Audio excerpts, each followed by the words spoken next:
Welcome back to the deep dive.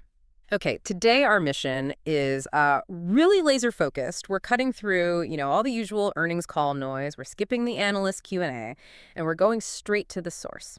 Just the prepared remarks from CFO Jeremy Barnum on the JPMorgan Chase Q3 2025 call. Think of it like getting the core essentials, the absolute must-knows. Exactly. And, the CFO even said he was keeping his remarks short to get to questions faster. So you can bet every single data point he included was deliberately chosen.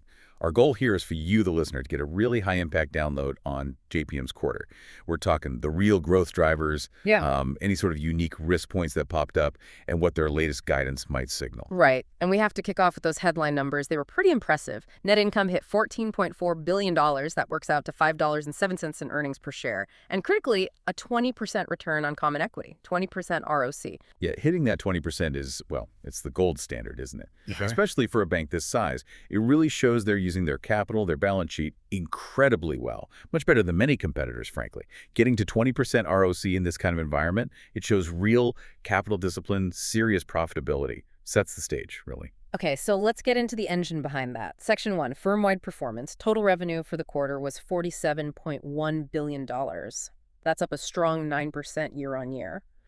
So where did that, roughly $4 billion jump come from? What were the heavy hitters? Well, the good news is it was pretty diversified. Not just one thing.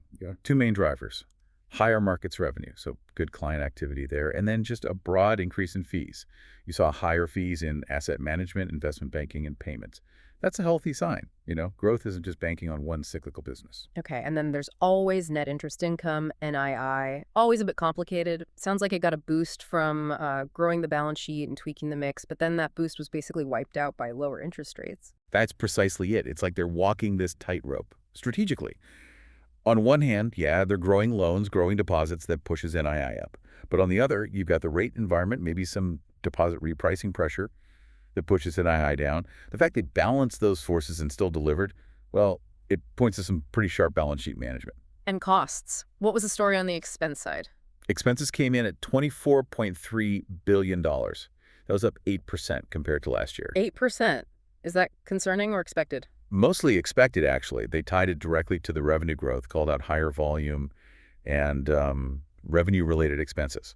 Makes sense, right? When your investment bank and markets businesses are humming, your variable costs, think bonuses, tax support, they go up too.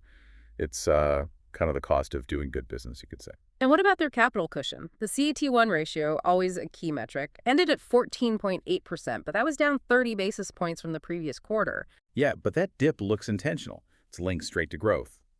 See, when they increase their risk-weighted assets, the RWA, which they have to do as they take on more business, well, the CET1 ratio naturally ticks down a bit, and the CFO was clear. The RWA increase came from wholesale lending, both in banking and markets, plus other market stuff. So it's not like a capital problem. It's them putting capital to work in areas they expect to generate good returns. Deployment, basically. Okay, deploying capital into wholesale lending, that makes the credit picture even more important. Let's pivot there. Section 2. Credit observations. Total credit costs were $3.4 billion. That's $2.6 billion in net charge-offs, NCOs, and an $110 million net reserve build. Right. And those numbers, on the surface, look like a pretty normal ongoing normalization. We couldn't stay at those historically low charge-off levels forever. But here's where the prepared remarks got really specific and maybe a bit surprising. It was in wholesale credit. Ah, yes. That detail definitely jumped out. The CFO said wholesale charge-offs were, quote, slightly elevated. Why? Because of, quote, a couple of instances of apparent fraud in certain secured lending facilities. Exactly. That level of detail, mentioning apparent fraud, specifically in prepared remarks, that's unusual. It signals they wanted to be upfront about a very specific, concentrated issue and linking fraud to secured lending. Well, it naturally makes you think about controls and due diligence, doesn't it? Even if the dollar amount wasn't huge for JPM overall, flagging it like that is a clear nod to the market that even supposedly safer lending isn't totally immune to weird operational risks. So the big question then, was this fraud thing a symptom of wider problems or just a one-off isolated incident? They seemed keen to frame it as isolated. They immediately contrasted it with the bigger picture, said that otherwise both wholesale and consumer credit were performing, quote, in line with our expectations. Okay, so setting aside that specific wholesale issue, Okay. so let's talk about the consumer. Still the bedrock, right? Very much so. And the news there was actually quite positive. Continued strength from consumers and small businesses. In fact, the credit metrics, things like early-stage delinquencies, weren't just stable, they were slightly better than expected. Huh. The only hint of caution was them saying they're keeping a close eye on the potentially softening labor market. Yeah. But for now, yeah, the consumer's holding up surprisingly well, better than many thought they would by now. All right, let's drill down into the business segments driving this. Section 3, segment deep dive. Starting with the consumer bank, CCB Consumer and Community Banking. Net income there was $5 billion. Revenue, $19.5 billion, up 9% year on year. And that growth, mostly higher NII, again, driven by more people carrying balances on their credit cards, basically. Higher revolving balances. Yeah. What's really key for CCB, though, is their market position. Still #1 in retail deposits. That's 5 years running now. In this environment, holding on to that huge, sticky, low-cost deposit base, it's a massive advantage, a real competitive moat. And they had that interesting detail about the Sapphire card refresh, too. Yeah, that's a great little example of product strategy working. Refreshing that premium Sapphire portfolio led to their best year ever for new account acquisitions for those cards. It just shows, even in a crowded market, if you nail the value proposition on a high-end product, you can still grab a ton of new customers. Defend your turf against competitors. Okay, shifting to the powerhouse, Corporate and Investment Bank, CIB. The numbers here were kind of staggering. Net income, $6.9 billion. Revenue, $19.9 billion.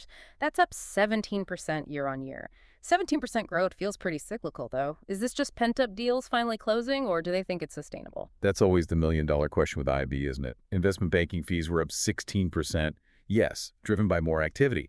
But the CFO sounded genuinely positive about the outlook. He pointed to real strength in equity underwriting thanks to a more active IPO market. And crucially, he said the deal pipeline looks robust and the outlook is upbeat. That suggests they believe we're moving into a more sustained recovery for M&A and capital markets, not just a quick bounce. And within CIB, the markets division was, well, absolutely on fire. Yeah, just firing on all cylinders. Fixed income, up 21% year on year. Rates, credit, securitized products, all contributing. Equities was even stronger, up 33%. That was put down to robust client activity across the franchise. And the real standout there was prime brokerage. That tells you hedge funds were very active, putting on trades using leverage. Wow. Okay, last segment. Asset and Wealth Management, AWM, also setting records. Record revenue of $6.1 billion, up 12%. Pre-tax margin, a very healthy 36%. Yeah. What fueled that? It's really two things working together, market tailwinds and strong execution. The growth came mainly from management fees. Why? Because of strong net inflows, clients putting more money in, plus markets just being higher on average. They pulled in a huge $72 billion in long-term net inflows this quarter alone, mostly into fixed income and equities, and the scale is just immense now. AUM, assets under management, hit $4.6 trillion. Total client assets, $6.8 trillion. They're really capturing investor confidence as money moves back into public markets. All right, let's turn to the future then. Section 4, the outlook and updated guidance. The CFO gave some specific numbers for Q4 2025. What should we expect for the end of the year? He laid out 3 key approximate figures for Q4. First, NII ex markets, so core NII, around $23.5 billion. Yeah. Still very strong, though maybe a touch lower than Q3. Second, total NII expected around $25 billion. And third, adjusted expenses guided to about $24.5 billion. Now that Q4 expense number implies a full year 2025 expense of roughly $95.9 billion. And importantly, they link that to needing to invest alongside the strong revenue performance we just talked about. And because the consumer is holding up well, they also tweaked the credit outlook for the full year 2025. That's right. An improved outlook, actually. The charge-off rate for credit cards in 2025 is now expected to be around 3.3%. That's better than they previously thought. And they put that down directly to favorable delinquency trends and just that continued consumer resilience. Okay, looking even further out, into 2026. They gave a very early view on NII ex markets, about $95 billion is a central case. But the bit that really caught my ear was the caution on expenses for 2026. Yes, this felt like a significant flag for the whole industry, not just JPM. The CFO basically looked at the consensus estimate out there around $100 billion for JPM's 2026 expenses and said, that does look a little bit low. His reasoning. You need to adjust for normal seasonality, you need to factor in expected wage inflation, and you need to add money for growth investments, especially tech and people. Add all that up, he argued, and the final number is likely going to be higher than $100 billion. So what's the takeaway there for you, the listener? Why does that matter beyond just JPM? Well, it's a pretty clear signal about costs across the entire banking sector. It suggests those dual pressures, rising labor costs, and the absolute necessity of massive tech spending to stay competitive, they aren't going away in 2026. Costs feel structural, and the direction seems to be up. Investors probably need to factor that in more broadly. Okay, so let's try and synthesize all of this. If you boil down everything Jeremy Barnum said in his prepared remarks, what's the single big story? I think the core message is one of maybe disciplined aggression. JPMorgan is clearly leaning into the market strength. They're using those big cyclical engines, CIB, asset management, to capture growth aggressively. But at the same time, they're keeping a very tight rein on the consumer credit side, which frankly is performing better than even they expected. So it's growth, but managed growth. They seem structured to really capitalize on the upside while keeping the risks contained. And circling back one last time to that little detail, the apparent fraud in secured lending felt small, but maybe significant. Yeah, it's tiny in the context of JPM, right? Yeah. But that specific mention charge-offs were fine, except for this fraud issue in secured lending.